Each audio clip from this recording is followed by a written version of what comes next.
ఓం మహాగణాధిపతయే నమః. ఓం గురుభ్యో నమః. ఓం శ్రీమాత్రే నమః.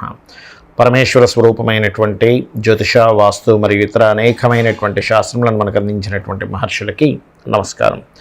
హయగ్రీవ హయగ్రీవ హయగ్రీవేతి యో వదేత్ తస్య నిస్సరతే వాణి జహ్నుకన్యా ప్రవాహవత్.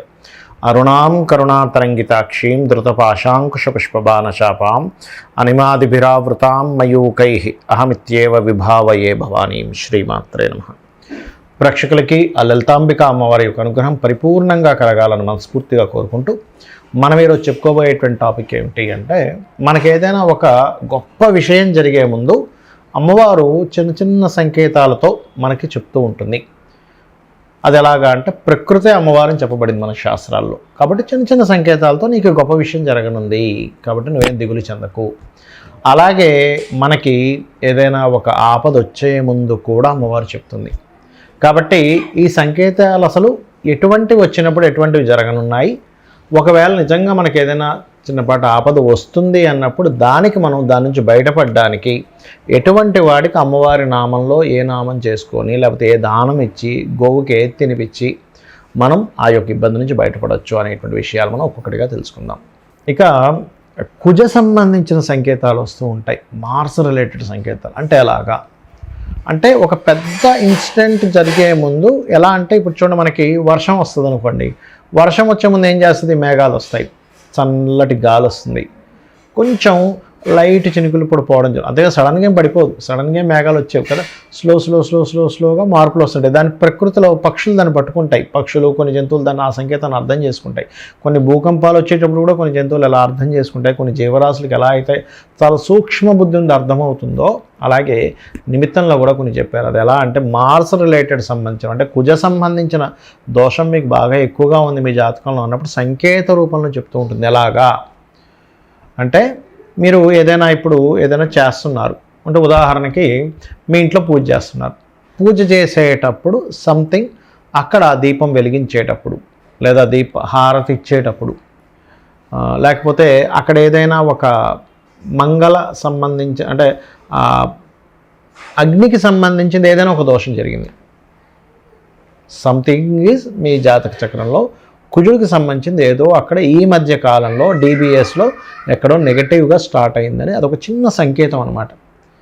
బాగా అన్నదమ్ములు చక్కగా ఉన్నారు, కానీ అన్నదమ్ములు ఎంతో బాగుండి కూడా తమ్ముడితో, అన్నతో ఏదో సంథింగ్ తెలియనటువంటి ఒక చిన్న మిస్అండర్స్టాండింగ్ స్టార్ట్ అయింది అనుకుందాం.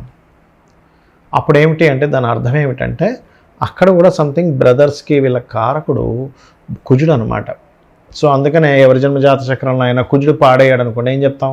ఏమంటే, కొంచెం మీ అన్నదమ్ములతో అనవసరమైన గొడవలు వస్తున్నాయి, కొంచెం మీరు జాగ్రత్తగా ఉండాలి, ఎక్కువ ర్యాష్గా వెళ్ళకండి. అది మీ జాతక చక్రంలో ఉండేటువంటి ప్రారబ్ధ కర్మ, ఈ కర్మ వల్ల ఇట్లా అవుతూ ఉంటుంది. సో కొంచెం వీలైనంత మట్టుకు జాగ్రత్తగా, ఎక్కువగా ఎమోషన్గా ఇదైపోకుండా, బాధపడకుండా, అంటే అట్లాంటి గైడింగ్స్ అనేవి ఇస్తూ ఉంటాం.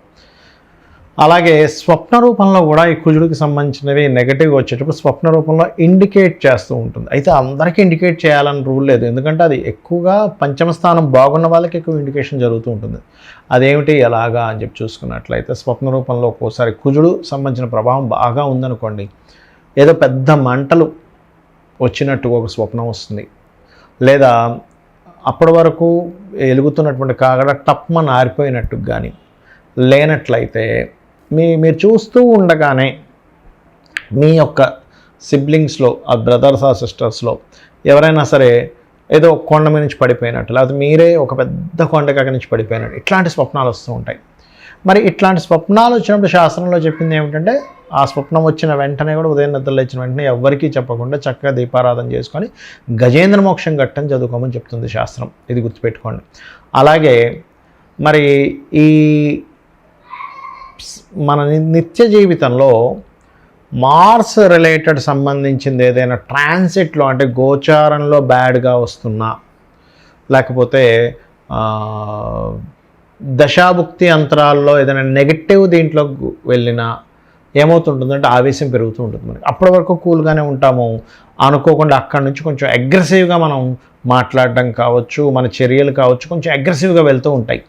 అబ్బా ఏమిటి అసలు ఇంత అగ్రెసివ్గా అవుతున్నాయి అనిపిస్తూ ఉంటుంది. బట్ ఇక్కడ మీరు అర్థం చేసుకోవాల్సినటువంటి విషయం ఏమిటి అంటే, మీరు బాగా అర్థం చేసుకోండి, ఈ కుజుడు యొక్క ప్రభావం మీకు రానుంది అని అర్థం చేసుకోవాలి. అంటే అగ్రెసివ్ ఫోన్లో చిన్న చిన్న విషయాలకి గొడవలు అవుతున్నా, లేకపోతే అన్నదమ్ముల మధ్యన గొడవలు వస్తున్నా, లేకపోతే ఏదైనా ఒక అగ్రిమెంట్ చేసుకుందాం అన్నప్పుడల్లా ఏదో ఒక డిస్టర్బెన్స్ వస్తున్నాయనుకున్నా, అదేవిధంగా షార్ట్ జర్నీస్లో చిన్న జర్నీస్లో కూడా ఏదో ఒక చిన్న తగులుతున్నా, బండి మీద వెళ్తున్నాం ఎవడో టక్కన తగులుతాడు, లేకపోతే కారులో వెళ్తున్నాం అక్కడ ఆగి మనం పక్క నుంచి ఎవడో రాసుకుని వెళ్ళిపోతుంటాడు, మనం ఏది చేయకపోయాను అంటే ఏమిటి, చిన్న షార్ట్ జర్నీస్లో కూడా వాళ్ళకి ఇబ్బంది వస్తూ ఉంటుంది. ఇవన్నీ అవుతున్నాయంటే మీరు అర్థం చేసుకోవాల్సింది ఏమిటంటే కుజ సంబంధించింది ఏదో ఉంది. అలాంటప్పుడు మీరు అమ్మవారి నామాల్లో సర్వమంగళ మాంగళ్యే శివే సర్వార్థ సాధకే శరణ్యే త్రయంబకే దేవి నారాయణి నమోస్తుతే, ఇది గనక చేసుకుంటే దీనివల్ల 2 లాభాలండి. ఒకటి, కుజ సంబంధించినటువంటిది ఏదైతే నెగటివ్గా మీ జాతచక్రంలో లేకపోతే గోచారంలోనే ఎక్కడో వస్తుంది, ఇలాంటి గొడవలు జరుగుతున్నాయన్నప్పుడు ఇది ప్రభావం తగ్గిస్తుంది. లేదంటే కుజ సంబంధించిన దాంట్లో కొంతమందికి ఏమవుతుంటుంది, ల్యాండ్ ఇష్యూస్ వస్తూ ఉంటాయి, ల్యాండ్ వల్ల ఇబ్బంది అవుతుందండి అంటూ ఉంటారు. అలాంటప్పుడు వారాహి అమ్మవారి అష్టోత్తరాలు చదువుకోవాలి.